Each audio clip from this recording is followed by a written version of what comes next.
नमस्कार, आप देख रहे हैं उदय प्रभात न्यूज़। मैं हूं आपके साथ विवेक वर्मा। आज हम पहुंचे हैं वार्ड नंबर 9 में। यहां से भाजपा प्रत्याशी योगेश घाघट जी हैं, जो कि पूर्व में भी यहां से पार्षद रह चुके हैं। योगेश जी की पृष्ठभूमि संघ से है। एबीवीपी में बहुत अच्छा काम किया है योगेश जी ने, जिसको देखकर भाजपा ने इन पर विश्वास जताया और पिछले टर्म में इन्होंने इस क्षेत्र में बहुत अच्छा काम किया है।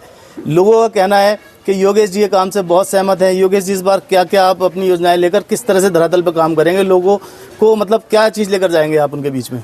सबसे पहले तो मैं आपका धन्यवाद करता हूं कि आप अपना इतना कीमती समय निकाल कर हमसे मिलने आए। मैं आपका धन्यवाद करता हूं और आपके चैनल के माध्यम से सबसे पहले तो मैं आप सभी को नववर्ष की बधाई एवं शुभकामनाएं देता हूं।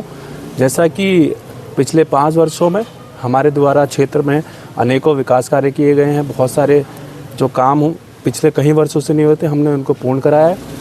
बहुत सारे लोगों की जो पेंशन लगनी थी वो लगवाई है। और आपको पता है कि हमारे बीच में जब कोरोना काल, एक ऐसा काल हम सब लोगों के बीच में आया जिसका किसी को कोई ध्यान नहीं था कि ऐसी भी कोई स्थिति हम लोगों के बीच में आ सकती है। मैंने अपने क्षेत्रवासियों से जैसा वादा किया था, मैंने हर पल उनके लिए खड़े रहकर उनकी मदद की है। और मुझे पूरा पूर्ण विश्वास है कि मेरी क्षेत्र की जनता, जैसा कि उन्होंने पूर्व में मुझे देहरादून नगर निगम में सबसे छोटा पार्षद बनाया था, इस बार पुनः मुझे अवसर प्राप्त होगा। मुझे अपनी क्षेत्र की जनता पर पूर्ण विश्वास है।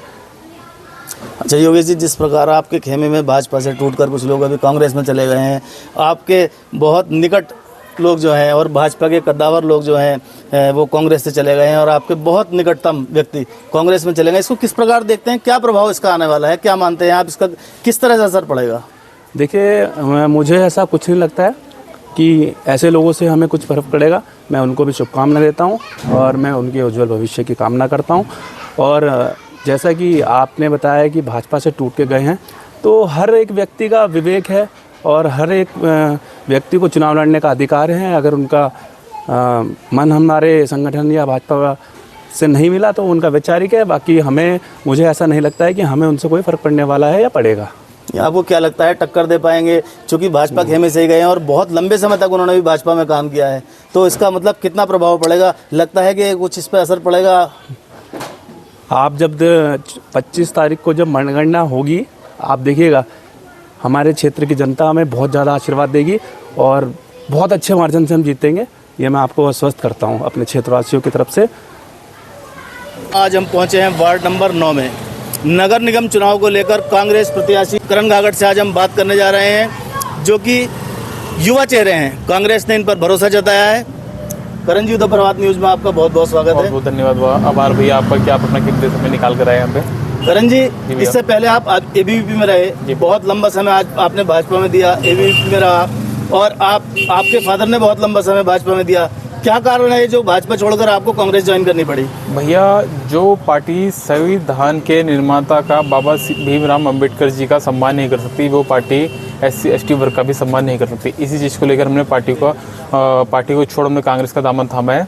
क्योंकि सीधी सी बात है, जिस प्रकार अमित शाह द्वारा जी संसद भवन में अंबेडकर जी को अंबेडकर बोल के ये पुकारा जा रहा है, ये उनके कैसे संस्कार है? हमें अपने घर के छोटे बच्चों को भी इस तरीके से नहीं पुकारते जिस प्रकार वो संसद भवन में अंबेडकर जी को अपने इस गलत लैंग्वेज से पुकारते। तो भैया ये एक निराशा का भी विषय है और SC ST वर्ग में एक गुस्सा नाराजगी वो है, जिसमें आपने देखा होगा बहुत इसी के वायरल भी हुआ, ट्रेंड में चला था कि अमित शाह जी ने इतने लूज टॉकिंग से बात करी थी भारत के निर्माता का। जिस संसद भवन में वो खड़े हैं वो भी एक संविधान का ही हिस्सा है। तो भैया ये एक हमारी नाराजगी थी, जिसको मेरे पापा पूर्व में भी जिलाध्यक्ष रह चुके हैं भारतीय जनता पार्टी से। ये हमारी नाराजगी थी, जिसको लेकर हमने वहाँ से अपना इस्तीफा दिया और कांग्रेस का दामन थामा। क्या मुद्दे हैं जिनको लेकर आप जनता के बीच जा रहे हैं? भैया मुद्दे हमारे प्रमुख ये है, क्या बोलते हैं, साफ सज्जा, स्ट्रीट लाइट। दूसरी चीज़, मेन मुद्दा निवर्तमान पार्षदों का, जो भाजपा के पार्षद थे, जो भू माफिया का काम कर रहे थे, ज़मीन कब्जाने का काम कर रहे थे, उनको जड़ से उखाड़ फेंकने का। सीधी सी बात, आज से कुछ टाइम पहले पूर्व में बरसात का मौसम था, ठीक है, नदी आई, हमारी जो बेल्ट आर्यनगर वार्ड नंबर 9, वो एक मलिन बस्ती में से टच होता हुआ वार्ड है, पूरा का पूरा रिस्पना वार्ड पूरा टच होता हुआ है। वहाँ पे कुछ टाइम में पूर्व में जब बारिश आई, नदी में पानी आया तो टक्कर लगी पुस्ते पे। जब पुस्ते पे टक्कर लगी, टूटा, तो पुस्ता टूटने के बाद कुछ लोगों के घरों की नींव में पानी गया, पुस्ता दहन हुआ, पुस्ता गिरा। निवर्तमान पार्षद को बताने के बाद भी, उनको 1 बार 2 बार 3 बार बताने के बाद भी, इतनी बार बताने के बाद भी उन्होंने कोई एक्शन ना लिया गया। उस घर में 13 से 14 लोग वहाँ पे रहते थे, वो रोते रहे, बिलखते रहे, पर किसी ने भी उनकी ना सुनी। तो ये दर्द एक हमारा, जो हम आते साथ सबसे पहले पुस्ता दहन को, जो पुस्ता दहन होगा उसको निर्माण कराने का हम पूरा वो करेंगे। जैसे कर्मचारियों को हमारा मुद्दा है मुख्य, नगर निगम ने 12 कर्मचारी दिए थे पार्षदों को, तो उसमें से पार्षद ने क्या करा भैया, 12 कर्मचारी दिए थे, अपने 1-2 तो उन्होंने लगा दिए और 10 अंडर कर लिए। वो 10 कहाँ थे भैया? वो 10 कौन थे? वो उनके घर के, परिवार के, उनके आधार कार्ड लगा दिए, फर्जी डॉक्यूमेंट लगा दिए, उनकी सैलरी का गई, उनके अकाउंट में गई।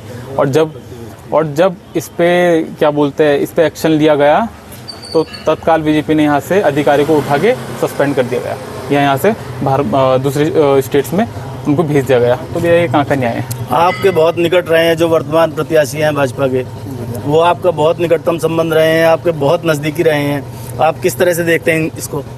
मैं आपकी बात समझा नहीं भैया, किस? वो आपके बहुत निकटवर्ती रहे हैं, चूंकि आप भी पहले भाजपा में रहे हैं, तो किस तरह से आप लोगों को कन्विंस करें? कल तक आप कांग्रेस का विरोध करते रहे, किस तरह से आप देख रहे हैं कि लोग आपके साथ आएंगे? मैं आपको बताऊँ भैया, लोग सीधी बात है, काम पे विश्वास करते हैं, चाहे पार्टी, चाहे बीजेपी हो, चाहे कांग्रेस हो। सीधी सी बात, जनता जनार्दन, सीधी सी बात है, वो काम पे विश्वास करती है। आज मैं काम करूँगा तो जनता मेरे साथ आएगी, अगर कोई दूसरा काम करेगा तो उसके साथ जाएगी। जब 5 साल में काम ही नहीं हुआ भैया, तो जनता उसको क्यों चुनेगी? जनता तो उसको चुनना चाहिए। करण गागड़ का कहना है कि वो अंबेडकर जी के ऊपर जो टिप्पणी की थी अमित शाह ने, उससे नाराजगी को लेकर भाजपा छोड़कर कांग्रेस में शामिल हुए हैं और जनता से जुड़े हुए मुद्दे को लेकर वो जनता के बीच जाएंगे और अपने दावेदारी रखेंगे। आप इस बारे में कुछ कहना चाहेंगे? आप कुछ कहना चाहेंगे?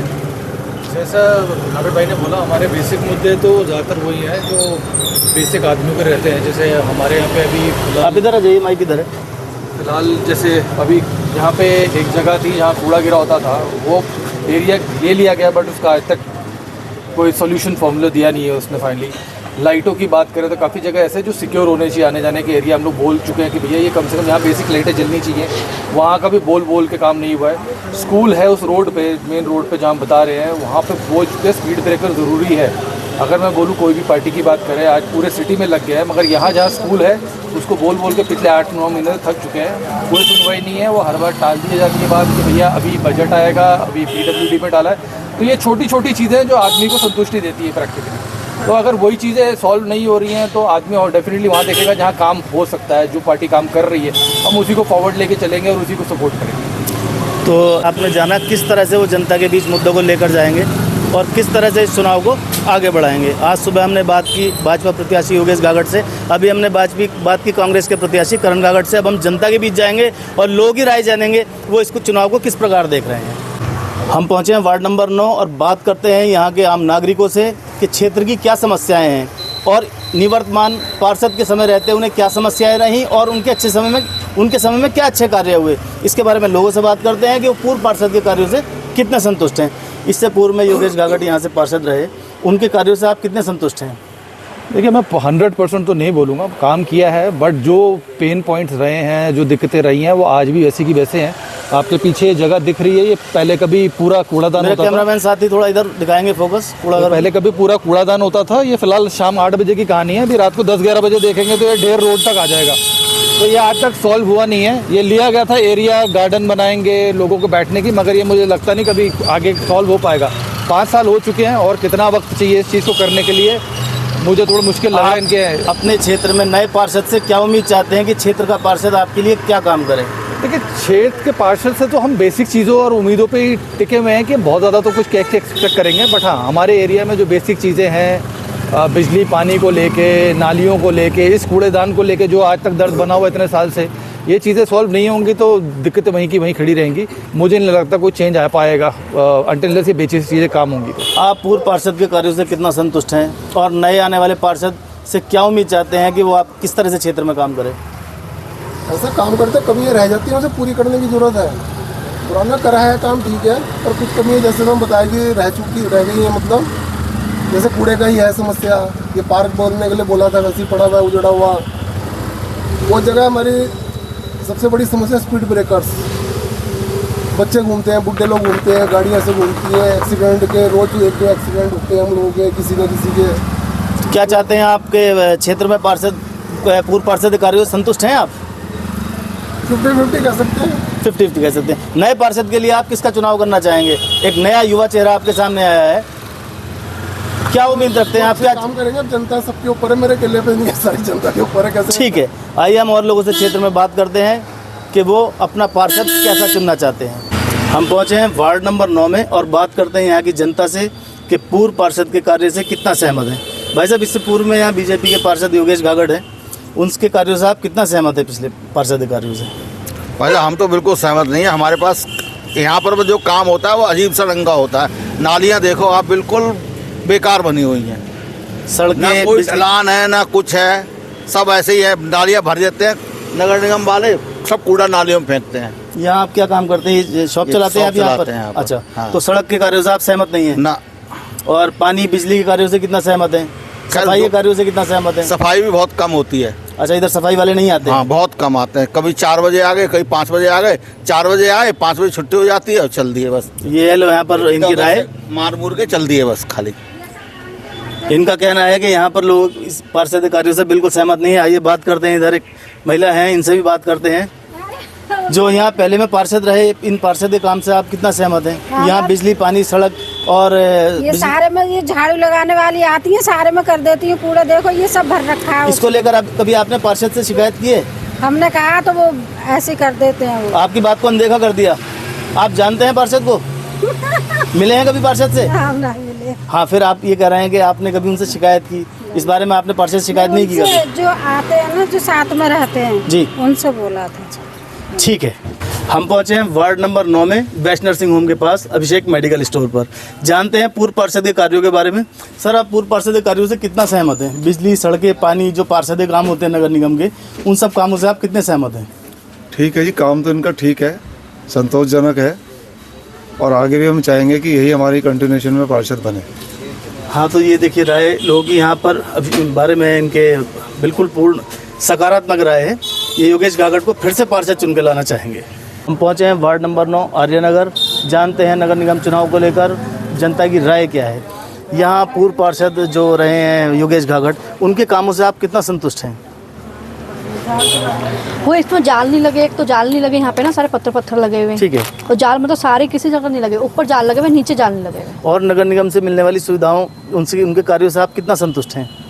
अभी तो यहाँ काम- सफाई की व्यवस्था कैसी है? सड़कें, बिजली, पानी की व्यवस्था सफाई कैसी वगैरह है? व्यवस्था नहीं सही। अच्छी व्यवस्था नहीं है। तो आप क्या कहना चाहेंगे? अगली बार उनको चुनना चाहेंगे या किसी दूसरे प्रत्याशी को चुनना चाहेंगे? नहीं, वही बने, मगर जो काम पूरा है वो तो करके दो कम से कम। आपको उनसे शिकायत है काम पूरे नहीं हुए, लेकिन पार्षद उन्हीं को चुनना चाहेंगे, योगेश घाघड़ को ही पार्षद चुनना चाहेंगे।